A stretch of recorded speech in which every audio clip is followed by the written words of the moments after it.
పోటీ పరీక్షల హబ్ కోటాలో ఏటా వందలాది మంది విద్యార్థులు ఆత్మహత్యలకు పాల్పడుతున్న సంగతి తెలిసిందే. అయితే విద్యార్థుల ఆత్మహత్యల నివారణకు కోటాలోని హాస్టళ్లు సీలింగ్ ఫ్యాన్ల చుట్టూ రక్షణ కోసం ఇనుప పంజరాలను ఏర్పాటు చేస్తున్నారు. ఇందుకు సంబంధించిన వీడియో ఒకటి ప్రస్తుతం నెట్టింట వైరల్గా మారింది. ఈ వీడియో చూసిన నెటిజన్లు ఆశ్చర్యానికి లోనవుతున్నారు. ఈ చర్య భద్రతాపరమైందే అయినా ఇందుకు అయ్యే ఖర్చు చర్చకు దారితీసింది. ఈ వీడియోలో ఐఐటి, జేఈఈ, నీట్ వంటి పోటీ పరీక్షలకు వేలాది మంది కోచింగ్ తీసుకునేందుకు కోటాలోని పలు కోచింగ్ సెంటర్లకు వస్తుంటారు. ఇటీవలే కాలంలో అక్కడ విద్యార్థుల మరణాలు లెక్కకు మించి పెరగడంతో అధికారులు, హాస్టల్ నిర్వాహకులు వివిధ నివారణ చర్యలకు ఉపక్రమిస్తున్నారు.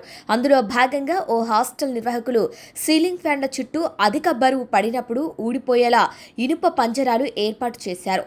కోటాలోని అన్ని హాస్టళ్లలో ఈ ఏర్పాట్లు ఉన్నాయో లేదో నిర్ధారించలేదు. అందిన సమాచారం ప్రకారం ఈ ఐరన్ పంజరాలను ఏర్పాటు చేయడానికి ఒక్కో ఫ్యాన్కు దాదాపు 12,000 ఖర్చవుతుంది. సీలింగ్ ఫ్యాన్ల ఖరీదు కేవలం 3,000 మాత్రమే ఉంటే గ్రిల్ ఏర్పాటుకు ఏకంగా 9,000 ఖర్చవుతుంది.